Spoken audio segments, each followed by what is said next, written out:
Mount Etna has surged into life in Sicily, spewing giant orange fountains of lava into the air.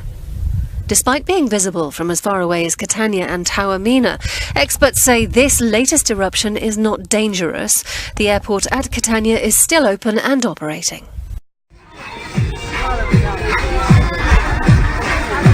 Wow!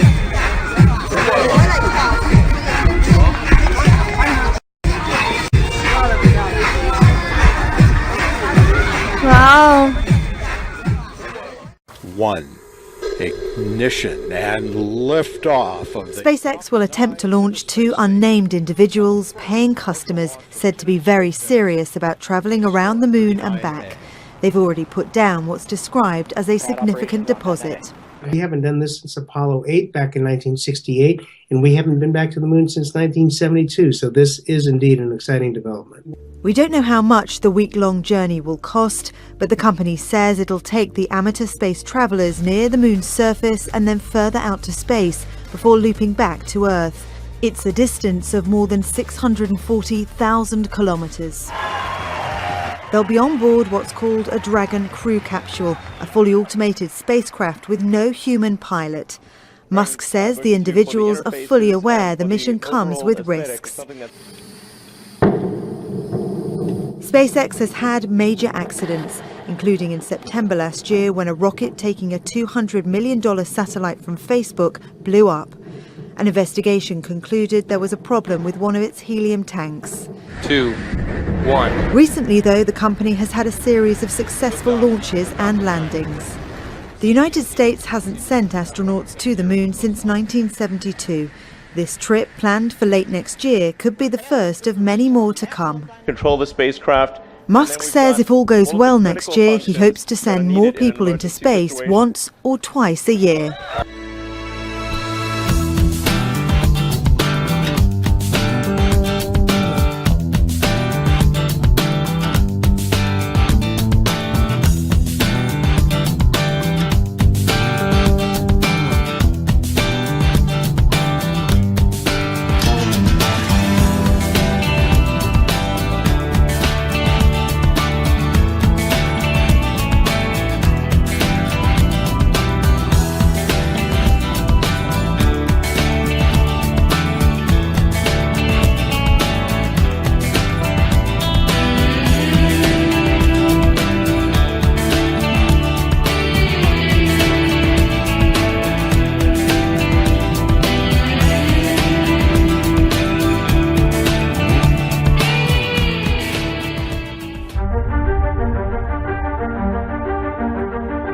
UFO sightings around the world have reached an all-time high.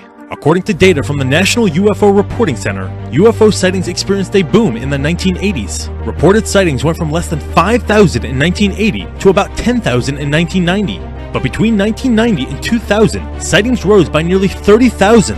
In those 10 years, more than 45,000 sightings were recorded, a record.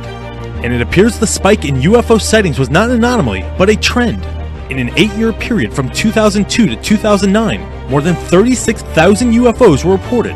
Since then, more than 11,000 more UFOs were reported, with more than 47,000 being cataloged since 2010. Statistician and PhD candidate Sam Montfort brought this information to light. With the collection of data from the reporting center, Montfort found that individuals are far more likely to spot a UFO in the US than anywhere else in the world. He reports that on average, there are 2,500 sightings reported per 10 million people. That's 300 times higher than the global median. Northwestern and northeastern states have filed the most reports citing per capita. Perhaps with 7 new known planets in the universe, we could experience even more close encounters in the future. For Fox News, I'm Rob Demetrius. Eager to show he will deliver on his campaign promises, Donald Trump is asking for a sharp increase in military spending. That's according to White House officials who are sending out budget proposals to government agencies. The blueprint, which will not be made public until mid-March, will see the Pentagon get more funding, while the Environmental Protection Agency and the State Department will face significant budget cuts. The president recently promised one of the greatest military build-ups in American history. Some experts have questioned the need for a big increase in military spending, given its already large share. US federal spending for 2016 totaled almost $4 trillion. Of this, $584 billion was spent on defense. By contrast, the United States spends about $50 billion on the State Department and foreign assistance every year, and the EPA gets less than $9 billion. Sources say Trump's plan calls for up to a 30% cut in the State Department's budget and slashing $1 billion of the EPA's already small funding. The Pentagon argues, however, that the military's share in federal spending has gone down from a whopping 57% during the Korean War to just over 14% last year. Trump will also need to rein in the US's ballooning deficit, which stood at $587 billion last year. White House sources say the current proposal assumes annual economic growth of 2.4%, short of Trump's target of 4%. The proposals being sent out to departments on Monday are just one stage in a lengthy process. Government agencies can argue for more funding before the final plan gets voted in Congress. At the White House Monday, China's most senior diplomat met with the new US president after meeting his son-in-law and key advisor, as well as Trump's new national security advisor. The state councilor came today. They had a meeting with H.R. McMaster, Jared Kushner, and I think some others sat in on the meeting. They had a delegation of 6 people here. After the meeting ended, I believe the state councilor was taken and had an opportunity to say hi to the president before he left. This is an opportunity to begin that conversation and talk to them on shared interests of national security. Young Jie chose to hold meetings with the new US Secretary of State Rex Tillerson at the State Department early Tuesday. That follows meetings recently with Chinese Foreign Minister Wang Yi in Europe. Both countries say they want a meeting between the two presidents as soon as possible, but there are many issues where the world's two largest economies have differences. For example, how to manage the DPRK's banned nuclear and missile program following this month's missile launch, and China's objection to the deployment of the THAAD anti-ballistic missile system in South Korea. Trump's executive order to withdraw from the Trans-Pacific Partnership and his threats to slap punitive tariffs on Chinese goods have deepened uncertainty over US trade policy with China and the rest of the world.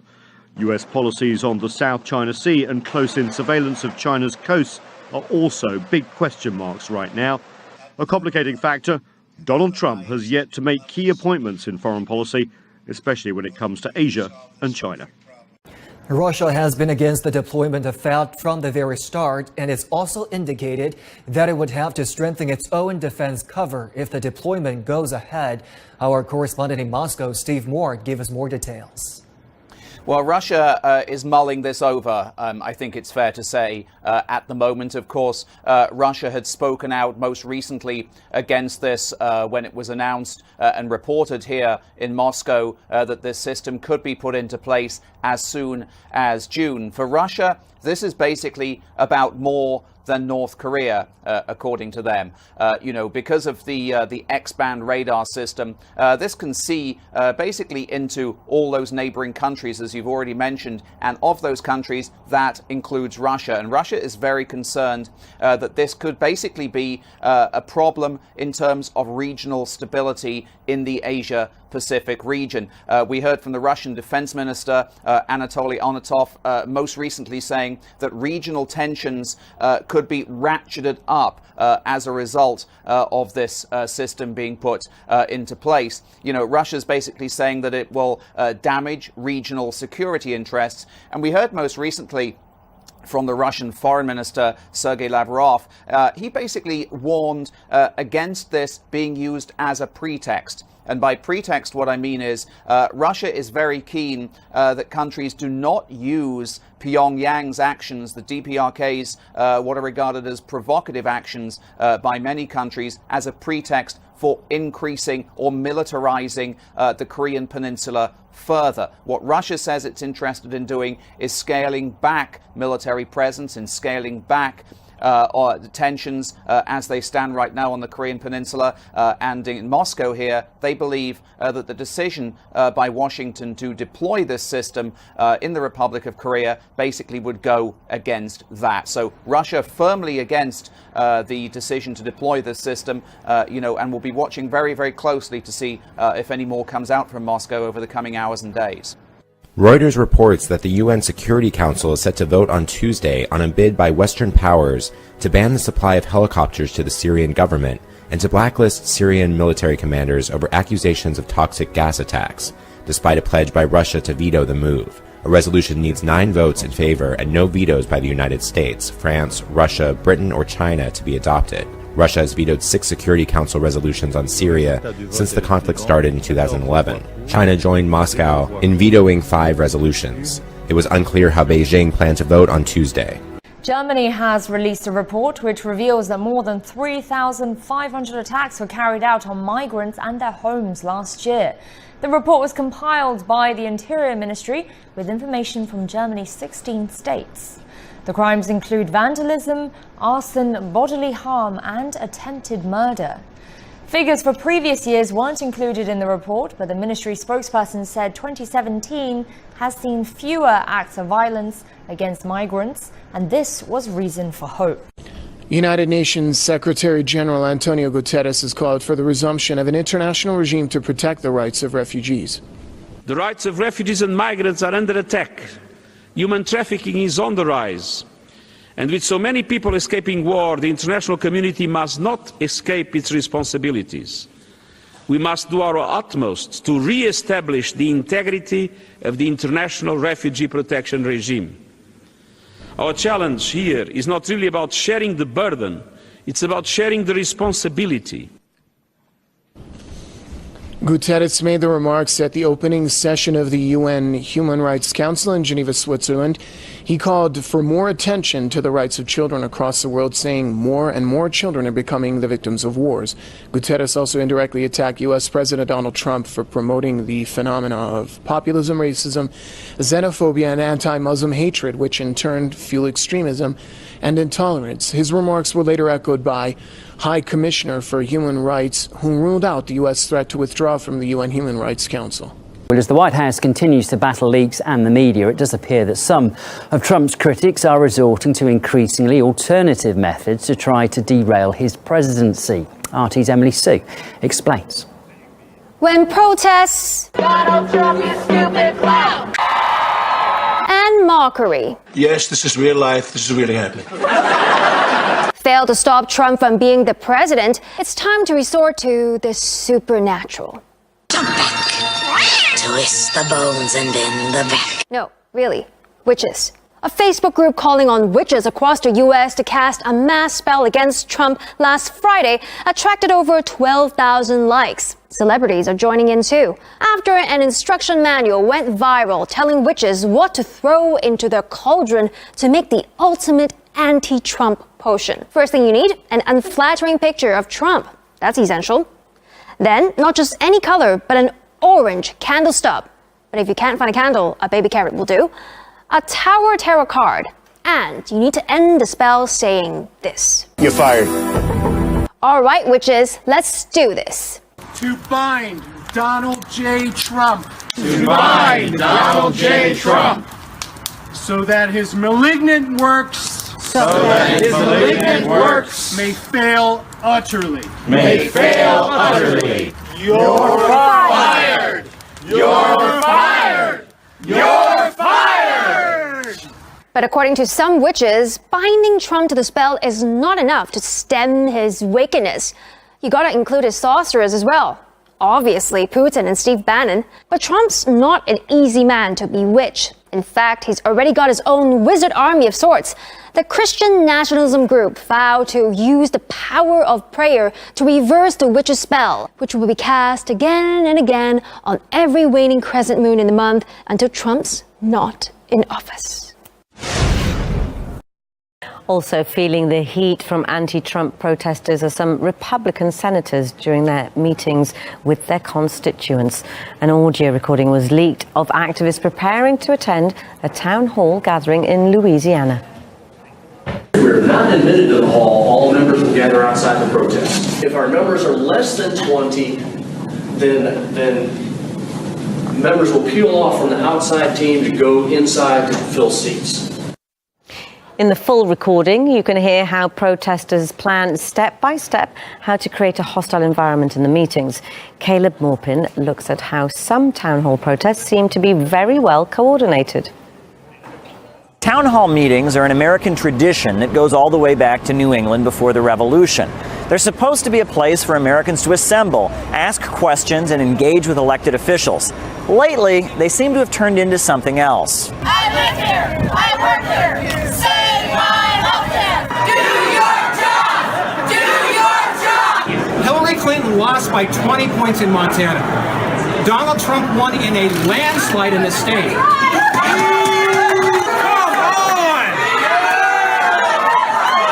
I think some people are clearly upset, but there is a bit of professional protester manufactured base in there. What? People being organized to disrupt events? What kind of fake news conspiracy theory is that? Oh wait, there's actually a website, townhallproject.com, organizing people to do it. And here's another website, Resist Recess, that serves the same purpose. All kinds of well-connected Democratic Party-linked organizations with million-dollar budgets are organizing their people to go out and disrupt town hall events, kind of like what the Tea Party did during the early years of Obama. We are America. Law has cut your taxes. The more time you spend looking into this seemingly organic outrage at these town hall meetings, the more clear it is that this isn't organic at all. This is orchestrated outrage. There is a script for this stuff. Oh, so sometimes protests can be organized and scripted.